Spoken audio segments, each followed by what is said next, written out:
Les mots de l'inconnu traversèrent l'air glacé, comme une lame à travers la soie. Tu as besoin d'un foyer, et j'ai besoin d'une grand-mère pour mes enfants. Viens avec moi. Maria Soledad Reyes n'avait jamais imaginé que sa vie basculerait sur une route de montagne engloutie par la neige, dans le nord oublié. À son âge, les mains tremblantes n'ont de peur, Mais du froid perçant jusqu'aux os qui semblaient cristalliser la moelle même. Elle s'effondra contre sa canne au bord d'un chemin verglacé.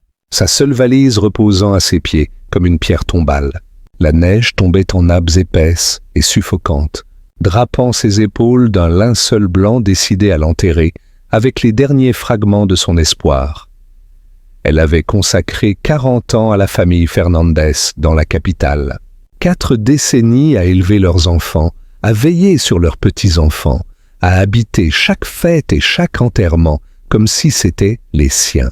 Mais quand le fils aîné décida de vendre la maison ancestrale pour poursuivre des opportunités à l'étranger, ils la congédièrent d'une tape condescendante sur l'épaule et de 3 mois d'indemnité. « C'est le moment de te reposer », lui dirent-ils, comme si le repos était ce dont elle avait besoin.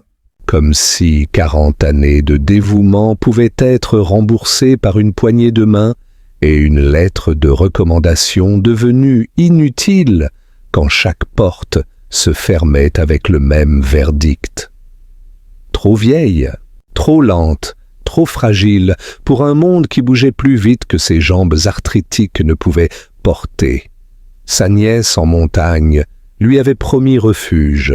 « Viens, tante, il y a de la place pour toi ici », avait-elle claironné sur une ligne téléphonique craquelée, avec une chaleur que Maria reconnut maintenant comme creuse. Mais après 2 jours épuisants de bus serpentant entre lacets, à vous donner la nausée et village, devenant plus petit et plus désolé à chaque kilomètre, elle arriva pour trouver la maison barricadée, les fenêtres clouées. Un voisin usé par le temps la lui apprit. Sa nièce s'était enfuie en ville 2 mois plus tôt, poursuivant le même mirage de prospérité que tout le monde semblait rechercher ailleurs qu'ici. Pas d'argent pour retourner, Nulle part où aller. aucun visage connu dans ce désert hostile. Maria se mit à marcher sur la route quittant le village, sans destination, seulement la certitude qu'elle ne pouvait pas rester là, Noyée dans les regards pleins de pitié des villageois qui la voyaient comme une autre victime des promesses vides de la ville. Le froid de novembre lui transperçait le manteau léger, adapté aux hivers doux de la capitale, mais pas à ces altitudes où le vent se faisait 1000 couteaux gelés. Quand ses jambes lui firent enfin défaut, quand l'épuisement s'abattit sur sa poitrine jusqu'à ce que respirer devienne soulever des rochers, elle s'effondra contre sa canne et laissa couler les larmes. Pas n'importe quelles larmes. C'était celles qu'elle avait retenues en otage pendant des semaines, des mois, une vie entière à être forte pour les autres. Elles roulèrent sur ses joues burinées et gelèrent presque instantanément contre sa peau. La douleur n'était pas seulement physique, c'était l'agonie de se sentir jetable, de ne jamais être suffisamment, d'avoir tout donné et reçu seulement des adieux en retour. C'est ainsi que cela se termine, pensa-t-elle, regardant l'étendue blanche et désolée qui s'étirait devant elle comme un linceul. Gelée à mort sur une route que je n'aurais jamais su qu'elle existait il y a 1 semaine. C'est ça ma récompense pour 40 ans de service. Le bruit de sabots crissant dans la neige compactée la tira de l'abîme. Maria leva les yeux, chassant ses larmes gelées, et vit quelque chose appartenant à un autre siècle. Un homme de forte stature était juché sur un cheval, portant des peaux de loup jetées sur son torse nu malgré le froid sauvage.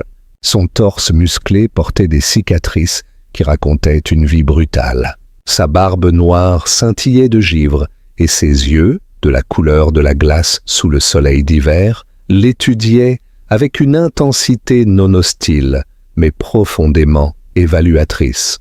Derrière lui, une vieille charrette en bois tirée par un autre cheval transportait plusieurs enfants blottis sous d'épaisses couvertures en laine tissées à la main.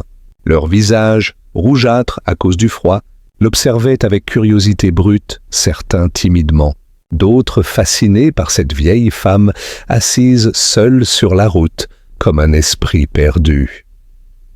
L'homme arrêta son cheval d'un simple coup de rêne. L'animal souffla, son haleine créant des nuages de vapeur dans l'air glacé. Pendant un long moment, seul le silence existait, rompu uniquement par le vent qui murmurait à travers les pins chargés de neige. « Vous êtes perdu, Señora ?» Sa voix résonnait grave et rauque, une voix habituée autant au commandement qu'au réconfort. Maria tenta de répondre, mais elle ne produisit qu'un souffle brisé, râpé par les pleurs et le froid. Elle hocha la tête, ne faisant pas confiance aux mots pour expliquer toute l'ampleur de sa détresse. Comment expliquer qu'on est perdu non seulement sur cette route, mais dans la vie elle-même? L'homme descendit avec une grâce fluide, comme quelqu'un qui navigue avec instinct un terrain difficile, ses bottes de cuir s'enfonçant dans la neige, à chaque pas. De près, Maria vit qu'il était plus jeune qu'elle ne l'avait d'abord cru, peut-être la quarantaine, quoique son visage, creusé par le soleil et le vent, avec des rides profondes autour des yeux et de la bouche, lui donnait l'apparence d'un homme plus expérimenté, plus marqué par la vie. « Je suis Rodrigo Mendoza », dit-il en tendant une main énorme et calleuse, une main qui connaissait la dureté du travail et de la terre intimement. « J'habite un ranch 5 lieues d'ici, haut dans les montagnes. Avez-vous de la famille dans ces parages ?» Maria secoua la tête, essuyant ses larmes gelées de ses doigts tremblants. « Je pensais en avoir, mais plus maintenant. » Les mots s'échappèrent à peine comme un murmure, chargé de tout le poids de la déception. Rodrigo jeta un regard vers la charrette, où les enfants attendaient, dans un silence respectueux. Maria compta 6 paires d'yeux l'observant avec des intensités variées. 3 filles blondes d'environ 8 à 14 ans, 2 petits garçons, cheveux foncés, pas plus de 5 ans, blottis l'un contre l'autre tels des chiots effrayés, et un garçon d'environ 12 ans, au regard dur, qui l'étudiait avec une méfiance indubitable, comme si elle représentait une menace pour leur monde déjà précaire. Ce que Rodrigo dit ensuite changea tout. « Ma femme est morte il y a 8 mois, en donnant naissance à notre 7e fille. » Sa voix portait un chagrin qu'il avait appris à porter avec dignité, comme on transporte jour après jour un lourd fardeau. Le bébé n'a pas survécu non plus. J'ai tout perdu en une seule nuit d'hiver qui semblait sans fin. Depuis, mes enfants et moi essayons de survivre seuls. Je travaille la terre et m'occupe du bétail de l'aube au crépuscule. Mais, il fit une pause, cherchant ses mots. Il y a des choses qu'un père seul ne peut pas offrir, peu importe ses efforts. La chaleur à la maison, une main douce quand ils ont des cauchemars dans le noir. Quelqu'un qui les écoute quand ils ne veulent pas parler à moi, parce que je suis leur père, et que, selon eux, les pères ne comprennent pas. Maria le fixa, ne comprenant pas où tout cela allait la mener. Pourquoi cet inconnu partageait-il sa tragédie avec elle, une femme qu'il ne connaissait pas? Rodrigo s'agenouilla pour se mettre à sa hauteur, nuançant son visage agricole. De près, on voyait non seulement les lignes du travail dur, mais les sillons plus profonds du récent deuil. Señora, je vois sur votre visage que vous avez connu le soin des autres. Vos mains portent les traces de quelqu'un qui a travaillé toute une vie à servir avec dévouement, et par la façon dont vous regardez mes enfants, même maintenant, dans votre propre souffrance, je vois que vous avez un cœur de grand-mère. Pas le type que la nature donne, mais celui qui se forme à travers les années d'amour données sans rien attendre en retour. La voix de Maria fonctionna à peine. « Que proposez-vous ?»« Une transaction honnête, » répondit Rodrigo, son regard direct et sans garde. « Vous avez besoin d'un foyer, et j'ai besoin d'une grand-mère pour mes enfants. Venez avec moi. Je vous donne une chambre chauffée avec un poêle à bois, une table avec abondance de nourriture 3 fois par jour, et un lieu où vos années d'expérience sont valorisées au lieu d'être jetées comme les ordures d'hier. En échange, prenez soin de mes enfants comme s'ils étaient les vôtres. » Apprenez-leur ce que je ne peux pas. Remplissez le vide que leur mère a laissé par votre présence, votre sagesse, l'amour que je vois encore que vous avez à donner. » Maria sentit son cœur s'accélérer dans sa poitrine fragile. Pouvait-elle faire confiance à cet étranger qui semblait surgir d'un conte sombre? Quel genre d'homme propose d'emmener une femme inconnue dans son isolement de montagne, où personne n'entendrait ses cris s'il s'avérait être un monstre?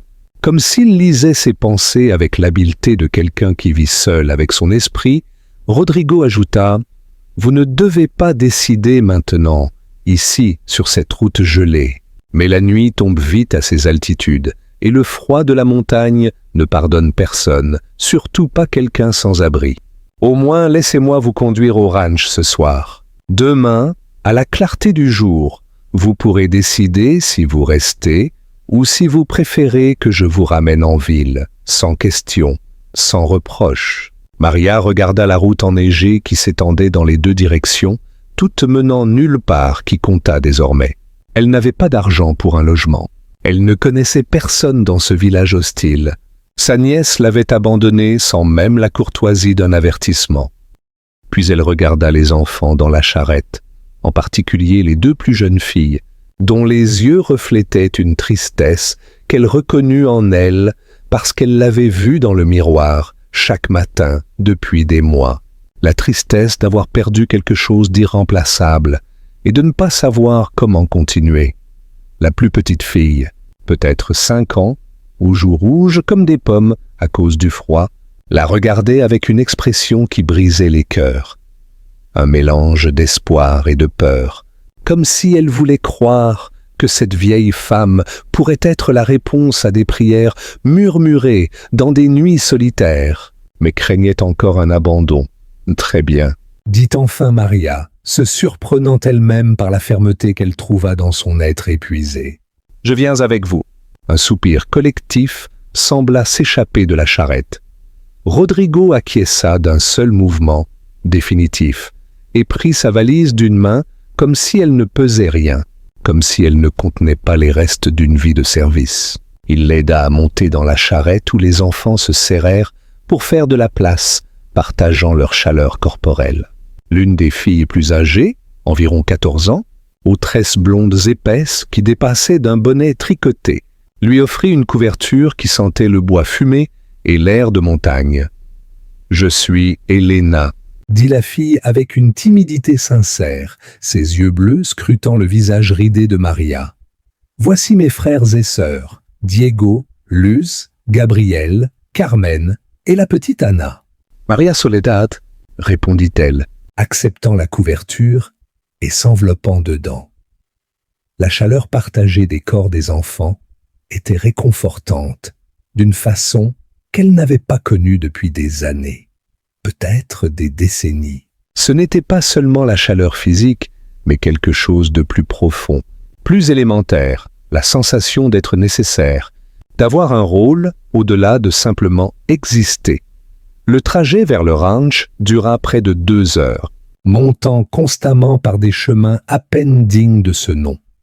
Le sentier serpentait à travers des forêts denses de pins chargés de neige qui pliaient sous son poids, créant des arches naturelles au-dessus de la route. Maria observa comment Rodrigo contrôlait le cheval avec une confiance absolue, son large dos bloquant une partie du vent qui fouettait l'avant, le protégeant comme un bouclier vivant.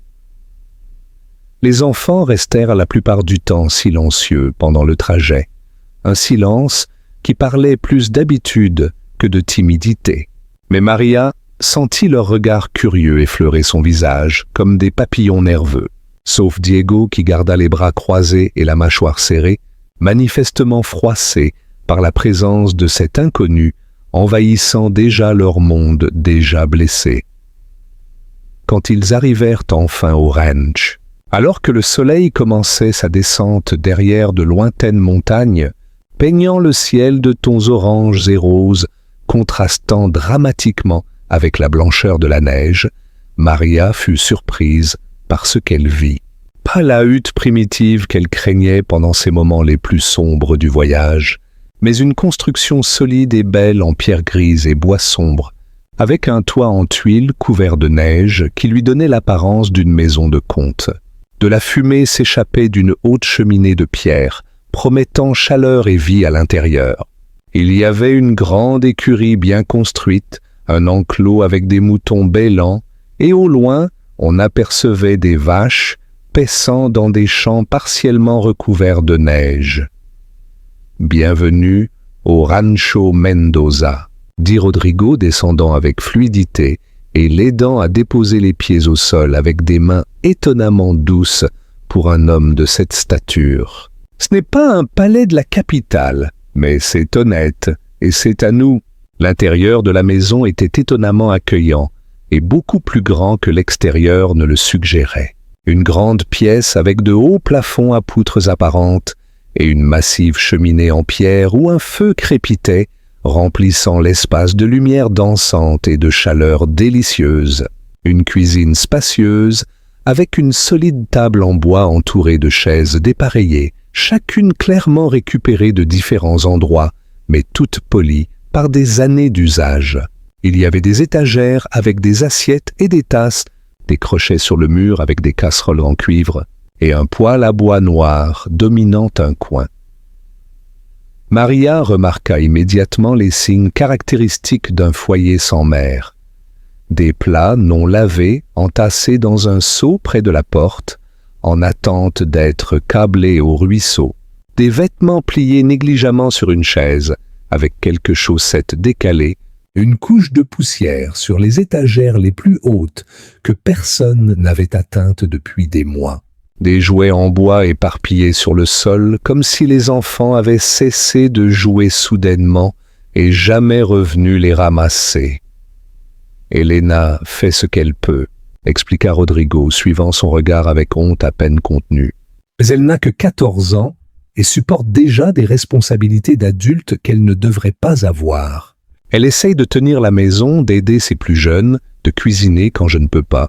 Ce n'est pas juste pour elle. Elle devrait penser aux robes et aux danses, pas à comment étirer les lentilles pour que ça dure toute la semaine. » Cette nuit-là, Maria apprit la routine de la famille Mendoza, une routine qui parlait plus de survie que de vie. Rodrigo prépara un simple dîner de ragoût de viande et de pommes de terre qui avait mijoté lentement sur le poêle depuis le matin.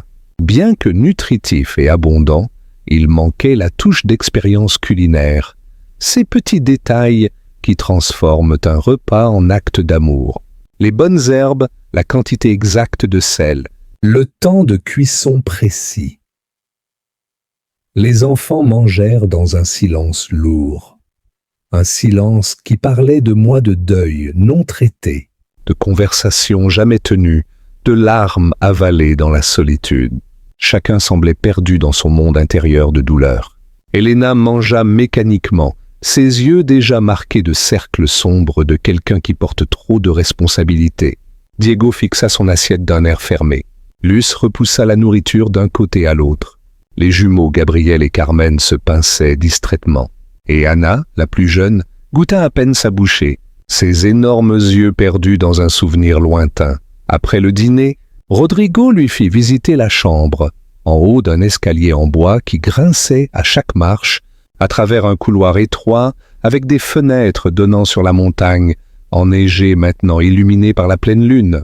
Un petit mais infiniment confortable, espace avec un lit ferme, recouvert d'un beau patchwork fait à la main, une grande fenêtre sur les monts blancs et un poêle à bois dans un coin déjà allumé, remplissant la pièce d'une chaleur délicieuse.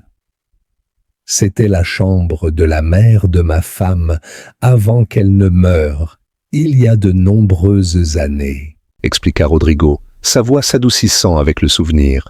Elle aussi était venue de loin pour nous aider quand les jumeaux sont nés. Elle est décédée il y a 3 ans, attendant quelqu'un qui en avait besoin. Cette nuit-là, couchée dans un lit étrange, dans une maison étrange, entourée de personnes étranges, écoutant les sons nocturnes d'une famille respirant et bougeant dans ses rêves, Maria Soledad se demanda si elle avait fait la plus grande erreur de sa vie en faisant confiance à un inconnu, ou si elle avait trouvé exactement ce qu'elle cherchait sans même savoir qu'elle le cherchait. Le vent hurlait dehors, faisant vibrer les fenêtres sous sa fureur gelée. Mais à l'intérieur, enveloppé de couvertures qui sentaient la lavande séchée au soleil de la montagne, Maria sentit quelque chose qu'elle n'avait pas ressenti depuis des mois, la plus petite étincelle d'espoir. Le lendemain, Maria se réveilla avant l'aube au son familier de quelqu'un bougeant dans la maison, un son qui l'avait réveillée pendant 50 ans de vie au service. Elle se leva avec difficulté, ses articulations protestant contre le froid de la montagne, s'habilla du manteau le plus épais qu'Elena avait laissé accrocher à sa porte la veille au soir, et sortit de sa chambre avec une détermination renouvelée. Elle trouva Rodrigo dans la cuisine tentant de préparer le porridge pour les enfants tout en passant en revue une liste de tâches griffonnées sur un papier froissé, réparer une clôture, vérifier les vaches, couper du bois pour le feu en prévision de la tempête annoncée par le ciel. « Bonjour », dit Maria, d'une voix plus ferme que la veille. « Puis-je aider ?» Rodrigo la regarda, surpris, la cuillère de bois suspendue entre la marmite et sa bouche, alors qu'il testait la consistance. « Je pensais que tu voudrais te reposer après le voyage d'hier. Je ne m'attendais pas à te voir debout si tôt. Je me suis déjà reposée assez dans ma vie, » répondit-elle avec un petit mais vrai sourire, prenant la cuillère de sa main d'un geste décidé. « Tu as dit que tu avais besoin d'une grand-mère pour tes enfants. » Voyons si je sais encore faire ce métier après tant d'années. Et ainsi commença la véritable transformation du Rancho Mendoza. Au cours des semaines qui devinrent des mois, Maria s'intégra au rythme de la vie de montagne, avec une aisance qui surprit tout le monde, y compris elle-même. Elle découvrit que, bien que la vie ici fût physiquement plus exigeante que dans la ville, avec son eau courante et son électricité constante, il existait une honnêteté dans le travail qui la réconfortait profondément. Ici, son âge n'était pas un handicap honteux, mais une source de sagesse respectée. Ses mains ridées n'étaient pas des signes d'inutilité, mais d'expérience précieuse. Elle commença doucement, sans imposer de changement drastique qui aurait pu effrayer cette famille déjà traumatisée. Elle réorganisa la cuisine pour la rendre plus fonctionnelle, plaçant les objets utilisés quotidiennement à portée et rangeant le reste. Elle établit un système de vaisselle immédiate après chaque repas plutôt que de laisser les assiettes s'accumuler. Elle enseigna à Elena et Luz comment faire du pain maison, pétrissant la pâte de main experte tandis que les filles regardaient, fascinées, remplissant la maison d'un arôme absent depuis la mort de leur mère, ce parfum de foyer que l'on ne peut ni acheter ni imiter. Elle raccommoda les vêtements déchirés qui s'étaient accumulés dans un panier, d'angle pendant des mois, chaque vêtement réparé par de petites coutures fermes qui dureraient des années. Elle nettoya les fenêtres jusqu'à ce qu'elles brillent, laissant entrer davantage de lumière dans l'intérieur sombre. Elle organisa le placard de linge, retrouvant draps et couvertures qui avaient été oubliés. Elle balait chaque recoin, dépoussiéra chaque surface, restaura l'ordre dans un espace qui était tombé dans le chaos du chagrin. Mais plus important que tous ces travaux domestiques, Maria commença à combler le vide émotionnel qui était resté dans la maison, comme un trou noir absorbant toute joie. Anna, qui avait 5 ans, fut la première à s'approcher complètement. Comme les plus jeunes savent le faire, n'ayant pas encore appris à protéger leur cœur. Un soir, 3 jours après l'arrivée de Maria, la fille apparut à la porte de sa chambre, sa poupée de chiffon sous le bras, les grands yeux scintillants de larmes non versées qui les faisaient ressembler à des miroirs liquides. « Peux-tu réparer, Clara ?» demanda-t-elle d'une voix tremblante à peine contenue. Mon bras s'est détaché quand Diego me l'a prise, et papa dit qu'il ne sait pas coudre, et Elena est trop occupée. Maria prit la poupée avec des mains douces, examinant les dégâts d'un œil expert. « Bien sûr que je peux, mon enfant. Assieds-toi ici avec moi pendant que je travaille. » Tandis qu'elle raccommodait le bras de la poupée avec des poings attentifs, chantonnant doucement une berceuse qu'elle avait apprise de sa propre grand-mère il y a 70 ans. Anna se blottit à ses côtés sur le rocking chair, son petit corps chaud pressé contre le flanc de Maria. « Ma maman faisait ça », chuchota la fillette après un long silence. « Tu sens différemment qu'elle ?» Elle sentait les fleurs et le pain sucré. « Mais tes mains sont aussi douces quand tu touches mes cheveux. » Maria sentit un nœud se former dans sa gorge, celui qu'on ressent face à l'émotion pure et sans filtre. « Veux-tu me parler de ta maman, petite ?» demanda-t-elle, et Anna parla. Cette nuit-là, pour la première fois depuis la mort de sa mère 8 mois plus tôt, la fille parla librement de ses précieux souvenirs, comment sa mère chantait en préparant le dîner, des chansons sans paroles qui faisaient danser tout le monde, comment elle tressait ses cheveux chaque matin avec des rubans de couleurs différents selon le jour de la semaine, comment elle la serrait contre elle lorsqu'elle avait des cauchemars de loup et disait au loup de partir parce qu'une fille courageuse vivait ici. Maria écouta chaque mot avec attention totale, sans interrompre, sans essayer de consoler prématurément, n'atténuant pas la douleur. Elle offrit simplement l'espace sûr dont la fillette avait besoin pour traiter son immense chagrin. Et quand Anna s'endormit finalement contre son épaule, Maria la porta au lit, l'aborda avec une tendresse infinie et l'embrassa sur le front avec les lèvres d'une grand-mère. Peu à peu, comme des fleurs qui s'ouvrent au soleil après le gel, les autres enfants aussi commencèrent à s'ouvrir à cette nouvelle présence dans leur vie. Luce, 10 ans, avec des rêves plus grands que les montagnes qui l'entouraient, commença à poser des questions à Maria sur la vie en ville, sur les grands immeubles, les magasins pleins de belles choses, les grandes écoles, rêvant de mondes au-delà des montagnes, qui étaient à la fois sa prison et son paradis. Gabriel, 8 ans, doté d'une curiosité insatiable propre aux enfants intelligents, lui montra fièrement chaque pierre intéressante qu'il trouvait dans le ruisseau, chaque insecte rare qu'il attrapait dans des bocaux, chaque dessin qu'il faisait de ses aventures imaginaires, cherchant l'approbation qu'une grand-mère seule peut donner avec ce mélange parfait de fierté et d'affection.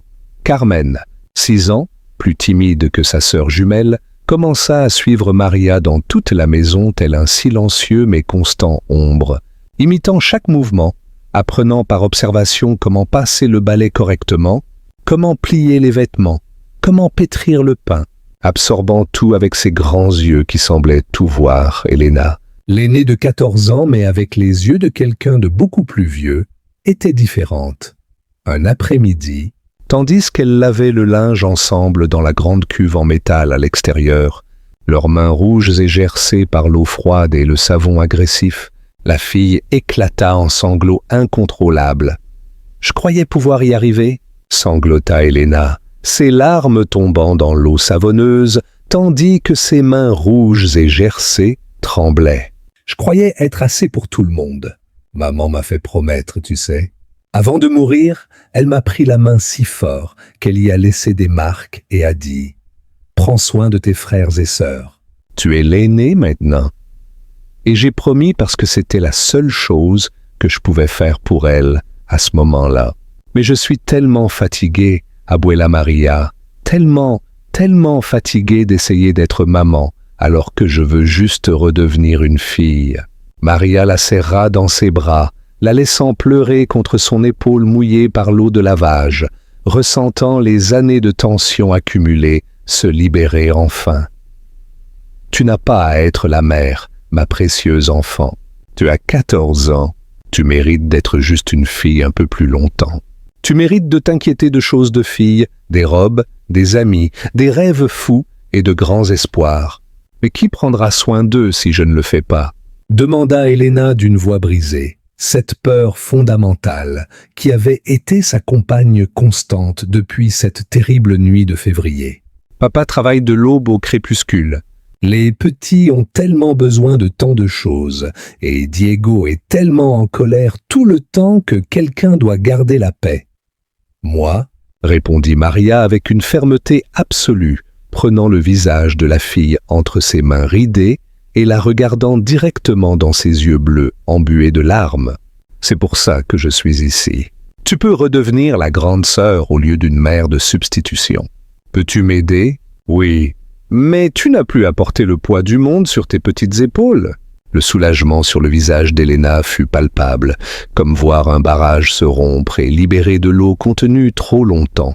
Pour la première fois depuis 8 mois, la fille inspira profondément sans sentir l'air peser lourd dans ses poumons. Cependant, Diego resta un mur impénétrable de rage et de douleur mal traitée. Le garçon de 12 ans maintint sa distance calculée, répondant par des monosyllabes quand Maria lui parlait, refusant de l'aide pour ses devoirs, mangeant ce qu'elle préparait seulement quand la faim l'y forçait, et ne reconnaissant jamais que le repas était délicieux, un après-midi de mi-décembre, alors que la neige tombait épaisse et silencieuse dehors.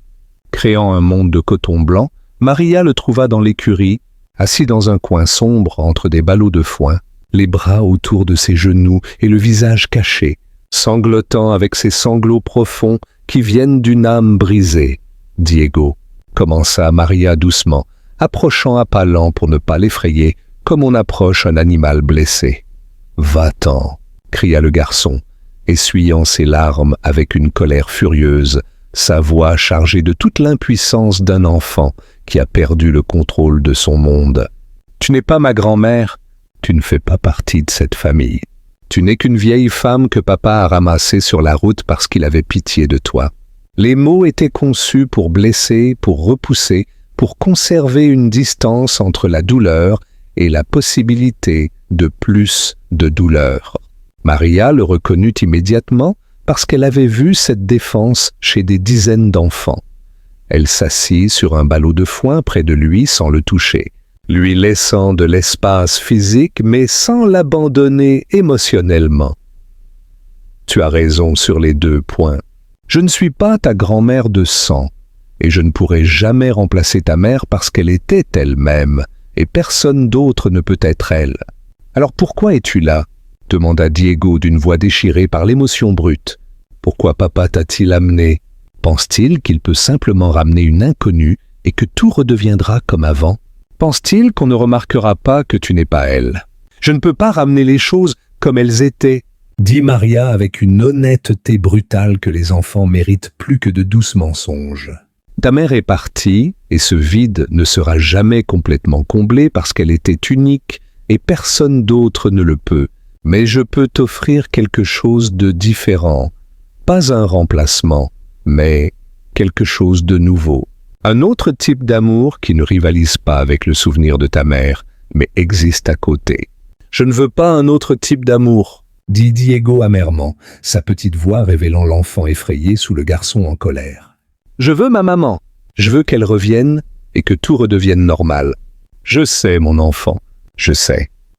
Maria laissa le silence s'installer entre eux, confortable et sans pression. Dehors, on entendait les vaches bouger dans leur stalles, le vent sifflait à travers les fissures du bois. La vie continuait malgré la douleur. Finalement, après ce qui sembla une éternité, mais fut probablement seulement quelques minutes, Diego parla dans une voix si basse que Maria l'entendit à peine. « Elle me manque chaque jour, chaque foutu jour. Et j'ai peur d'oublier à quoi sa voix ressemblait, comment elle chantait, comment elle riait quand papa faisait ses mauvaises blagues.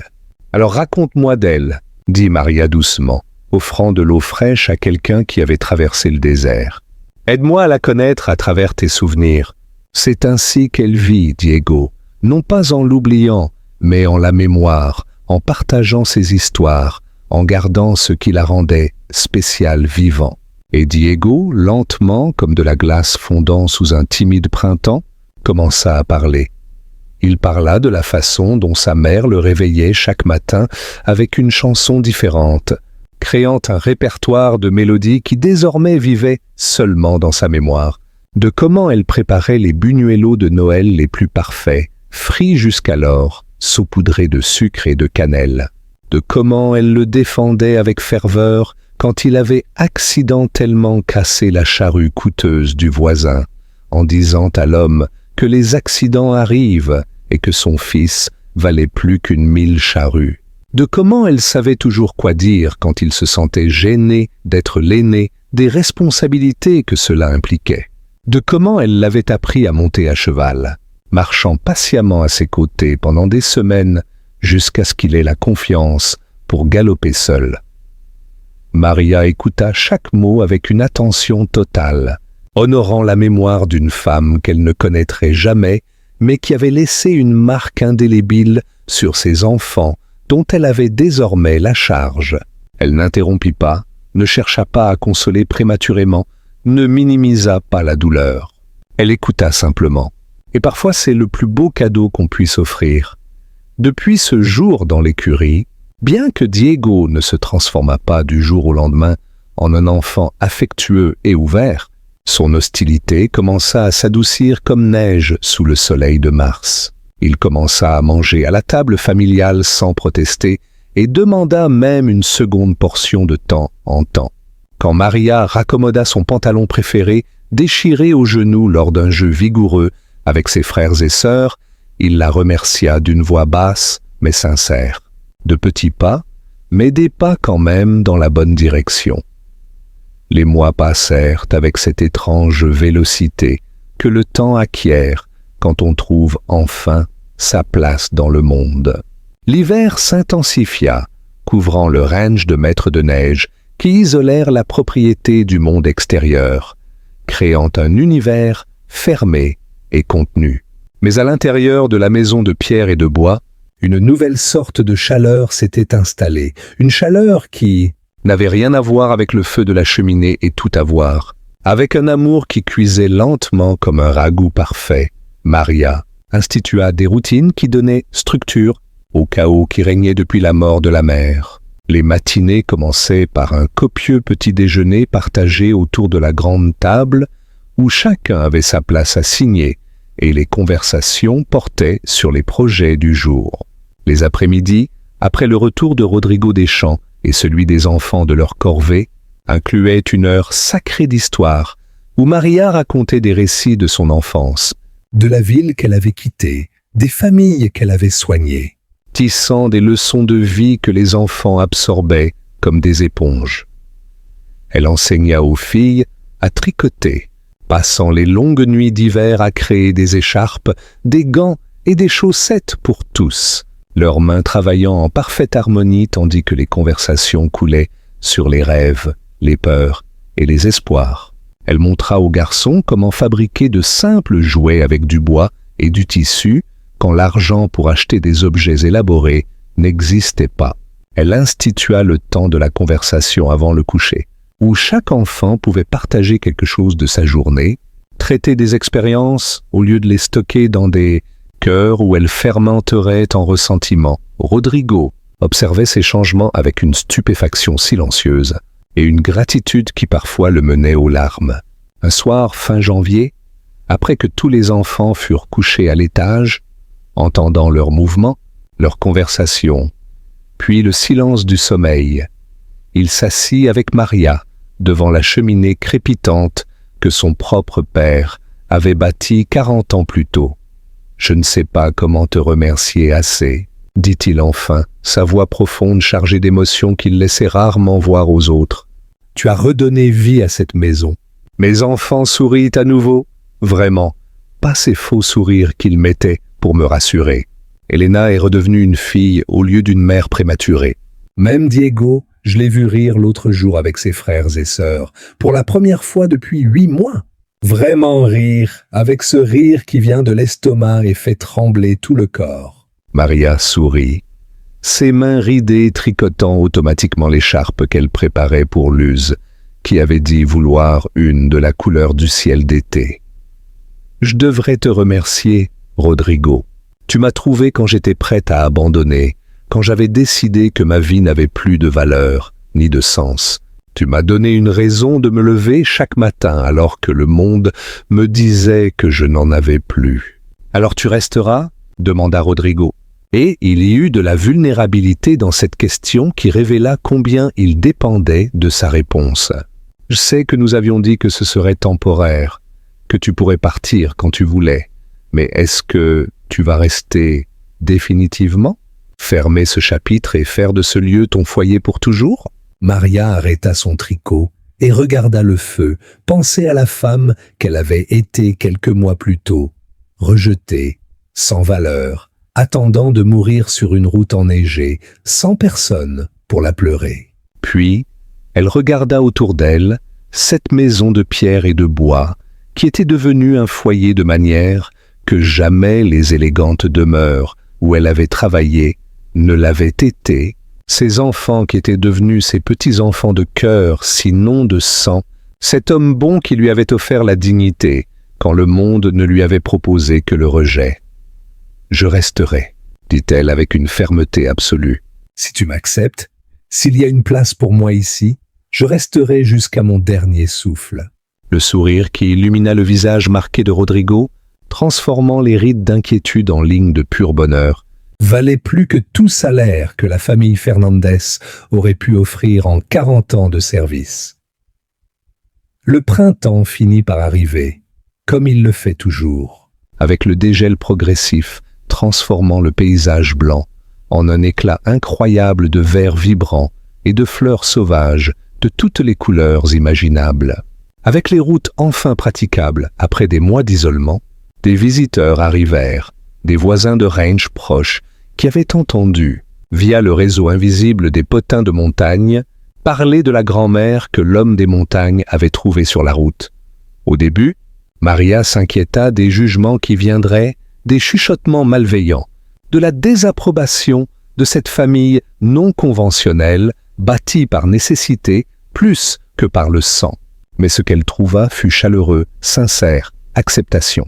Dans ces montagnes isolées où la survie dépendait de la coopération, où l'hiver ne faisait pas de distinction entre riches et pauvres, les gens comprenaient le besoin d'une manière que les citadins ne pouvaient jamais comprendre. Ils comprenaient que la famille se construit autant par le choix et l'amour que par les liens de sang. Doña Teresa, une vieille femme aux cheveux blancs, comme la neige venant d'un ranch à 3 lieues, vint rendre visite un après-midi d'avril avec une tarte aux pommes encore chaude, enveloppée dans un torchon de cuisine. « Tu as bien fait de rester, ma fille, » dit-elle à Maria pendant qu'elle buvait du thé d'herbe dans la cuisine désormais impeccablement organisée. Cette famille avait désespérément besoin de guérison et tu avais besoin d'un but pour donner un sens à tes jours. Parfois Dieu, dans sa sagesse infinie, unit les brisés aux brisés pour créer quelque chose de complet et de beau que ni l'un ni l'autre ne pourrait être seul. Les changements chez les enfants devinrent plus évidents chaque semaine qui passait. Anna, qui avait été si mince que ses côtes étaient douloureusement visibles, commença à remplir ses vêtements, ses joues retrouvant cette rondeur saine de l'enfance bien nourrie. Son rire, absent si longtemps que Rodrigo avait oublié à quoi il ressemblait, emplissait maintenant la maison avec une régularité joyeuse. Carmen et Gabriel, les jumeaux qui s'étaient accrochés l'un à l'autre dans un silence traumatisé, commencèrent à se séparer sainement, développant leurs propres identités et intérêts. Carmen découvrit une passion pour les plantes, aidant Maria à planter un potager qui promettait l'abondance de l'été. Gabriel tomba amoureux des animaux, passant des heures à l'écurie à apprendre à s'occuper des vaches, des chèvres et des chevaux. Luce, avec ses grands rêves de monde au-delà des montagnes, commença à écrire des histoires dans un cahier que Maria lui avait offert, remplissant des pages d'aventures et de romances et d'espoir. Elena, libérée de la responsabilité écrasante de faire vivre tout le monde, redécouvrit la simple joie d'être une adolescente, riant avec ses sœurs, rêvant de son avenir, redevenant une fille. Et Diego, un après-midi d'avril, le garçon courut vers la maison en criant avec une excitation véritable « Abuela Maria !»« Abuela Maria, tu dois voir ça maintenant !» Maria accourut le cœur battant, craignant quelque urgence ou catastrophe. Mais Diego voulait seulement lui montrer un nid d'oiseau qu'il avait trouvé dans l'arbre près de l'écurie, avec 3 œufs bleus parfaits reposant dans le nid habilement tissé de brindilles et de mousse. « Je pensais que tu aimerais voir ça, » dit le garçon avec une timidité qui n'était plus défense mais sincère, les yeux brillants de cet enthousiasme que les enfants ont quand ils partagent quelque chose de précieux. Je sais que tu aimes ces choses de la nature, et j'ai pensé que ce serait spécial pour toi. Maria sentit les larmes piquer ses yeux vieux et fatigués. C'était la première fois que Diego l'appelait Abuela, sans sarcasme, sans mépris, sans cette distance soigneusement maintenue pendant des mois. C'était un moment minuscule, totalement insignifiant aux yeux de tout observateur extérieur. Mais pour Maria, il représentait l'acceptation complète qu'elle avait patiemment attendue sans jamais l'exiger. « C'est beau, mon enfant, précieux », dit-elle d'une voix tremblante d'émotion, l'enlaçant de ses bras qui avaient tant d'enfants embrassés pendant tant d'années. Et cette fois, pour la première fois, Diego ne repoussait pas l'étreinte, se recula. Il la serra en retour avec force, ses minces bras de 12 ans s'enroulant autour d'elle, comme s'il avait enfin trouvé la permission d'avoir à nouveau besoin de quelqu'un. En juin, sous un ciel si bleu qu'il faisait mal aux yeux, le ranch célébra le premier anniversaire d'Anna depuis la mort de sa mère.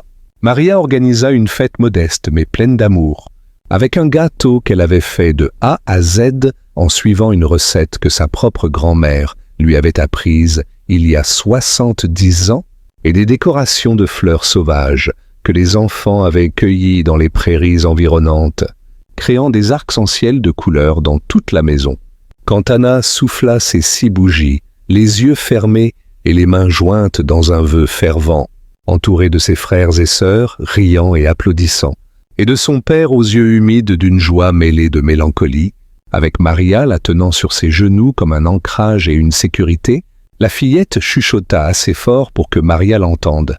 « J'ai fait un vœu très spécial. »« Qu'as-tu souhaité, mon amour ?» demanda Maria, bien que les règles disent qu'elle ne devrait pas. « Que tu restes pour toujours, et à jamais, répondit Anna avec cette simplicité absolue des enfants qui voient le monde sans les complications que les adultes ajoutent.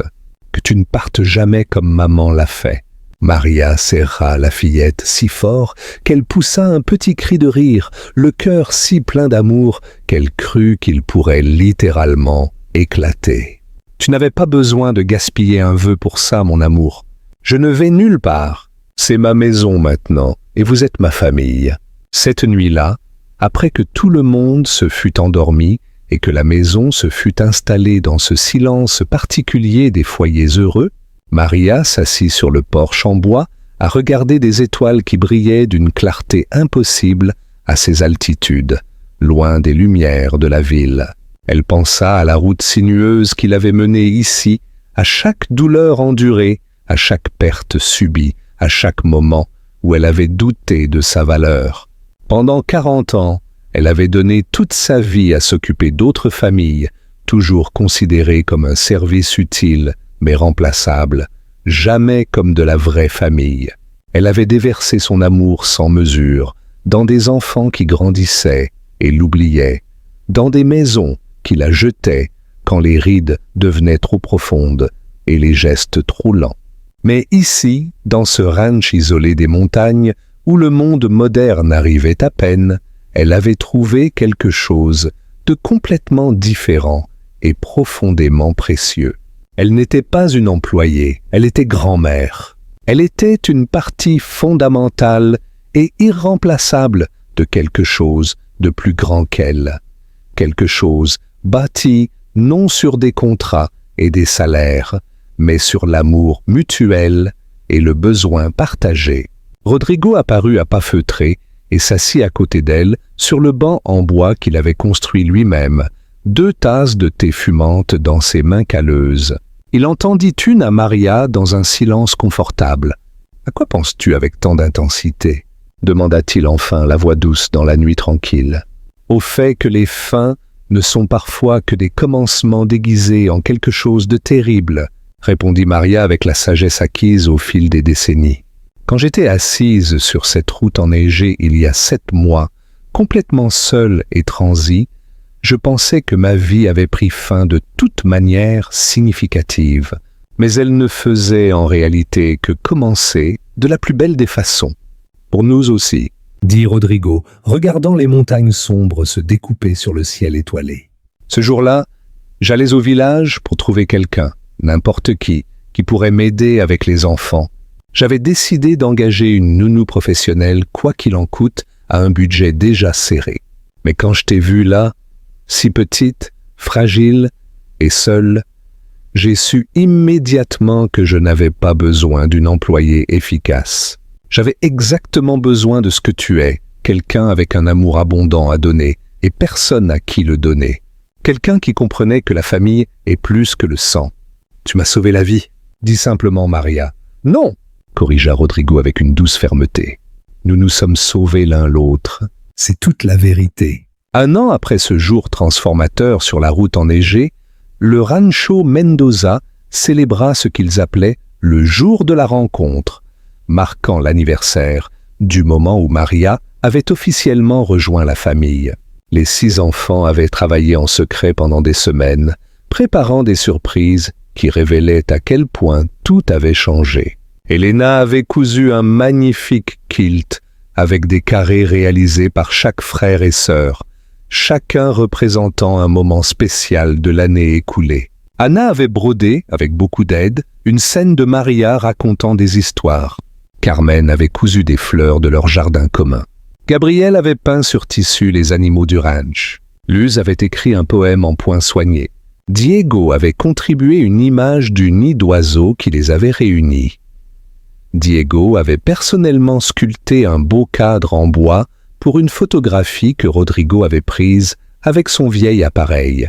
Maria, entourée de tous les enfants pendant l'anniversaire d'Anna, leur visage rayonnant d'une joie pure. Luz avait écrit un poème de 5 pages, intitulé « La grand-mère que l'homme des montagnes a trouvée », racontant leur histoire de son point de vue, avec un langage qui fit pleurer même Rodrigo. Gabriel avait peint à l'aquarelle un portrait de Maria qui, bien que manifestement fait par des mains d'enfant, capturait parfaitement l'essence de sa bonté. Carmen avait cueilli des fleurs sauvages tout l'été et les avait soigneusement pressées dans un livre fait main. Anna avait fait une couronne de marguerites fraîches qu'elle posa sur la tête argentée de Maria avec une cérémonie solennelle. Lorsqu'ils présentèrent leurs cadeaux tous ensemble sur le porche décoré de guirlandes, Maria pleura des larmes de joie pure, incontrôlables. Ses enfants, qui ne partageaient pas une seule goutte de son sang, l'avaient acceptée d'une manière qu'aucune famille pour laquelle elle avait travaillé en 40 ans ne l'avait jamais fait. Ils l'avaient choisi consciemment, non par obligation, mais par amour. « Il y a autre chose », dit Rodrigo en s'éclaircissant la gorge nerveusement, d'une manière que les enfants reconnaissaient comme annonçant quelque chose d'important. Il sortit de sa poche une enveloppe officielle et la tendit à Maria avec des mains légèrement tremblantes. À l'intérieur se trouvaient des documents juridiques. Maria lut lentement, sa confusion grandissante se transformant en stupéfaction absolue, ses yeux repassant encore et encore sur les mots formels qui changeaient tout. « Qu'est-ce que c'est exactement ?» murmura-t-elle, ne faisant pas confiance à sa voix pour quelque chose de plus fort. « Des papiers d'adoption légale », expliqua Rodrigo avec une émotion à peine contenue. « Bon, techniquement pas une adoption traditionnelle, parce que tu es plus âgé que moi, mais c'est un document légal qui fait de toi une partie officielle et irrévocable de cette famille aux yeux de la loi. Il te donne des droits légaux sur le ranch à ma mort. Il fait de toi la grand-mère légale avec une garde partagée de mes enfants. » Je me suis dit que puisque c'est vraiment ta maison, je devais le rendre officiel de toutes les manières possibles. Maria ne put pas parler. Elle ne fit qu'enlacer Rodrigo, tandis que les enfants se joignaient à eux, créant une masse interconnectée de bras, d'amour et d'appartenance totale. Elle pleura contre l'épaule solide de cet homme qui l'avait vue quand elle était invisible, qui l'avait choisie quand elle était jetable, qui l'avait aimée quand elle était oubliable. Cette nuit-là, allongée dans le lit qui ne lui semblait plus étranger mais profondément le sien d'une manière qui transcendait la propriété légale, Maria Soledad Reyes réfléchit à ses 70 ans dans ce monde compliqué. Elle en avait passé la plupart à se sentir invisible, jetable, oubliable, toujours en marge des familles qu'elle servait sans jamais vraiment en faire partie. Mais ici, dans un ranch isolé des montagnes, trouvé par un homme des montagnes au cœur d'or et 6 enfants qui avaient autant besoin d'amour qu'elle avait besoin d'être nécessaire, Elle avait enfin trouvé l'endroit où elle appartenait absolument. Ce n'était pas la fin qu'elle avait imaginée pour son histoire quand elle était jeune et rêvait d'époux et d'enfants à elle. C'était infiniment mieux, parce que cela avait été consciemment choisi par tous les concernés. Parce que parfois, pensa-t-elle, en s'endormant avec un sourire sur ses lèvres ridées, les meilleurs chapitres de nos vies s'écrivent précisément quand on pense que le livre est déjà fermé pour toujours. Parfois, la famille que l'on se choisit est plus forte et plus réelle que la famille que l'on a perdue ou jamais eue. Et parfois, le véritable amour arrive sous la forme la plus inattendue, un inconnu à cheval sur une route enneigée, offrant une main calleuse et disant d'une voix profonde « Tu as besoin d'un foyer ? Et j'ai besoin d'une grand-mère pour mes enfants. Viens avec moi. » Et Dieu merci, merci au destin, merci à ce qui meut les pièces de l'univers. Maria avait trouvé le courage de dire oui à l'inconnu. Si les personnes que tu avais servies toute ta vie t'avaient abandonné, aurais-tu eu le courage de faire confiance à un inconnu sur cette route gelée? Serais-tu monté dans cette charrette sans savoir si tu étais sauvé ou si tu marchais vers quelque chose de pire? Dis-le-moi honnêtement dans les commentaires, car j'y pense constamment. Qu'est-ce qu'il faut pour refaire confiance quand le monde t'a appris que la confiance est dangereuse? Je veux sincèrement savoir ce que tu aurais fait.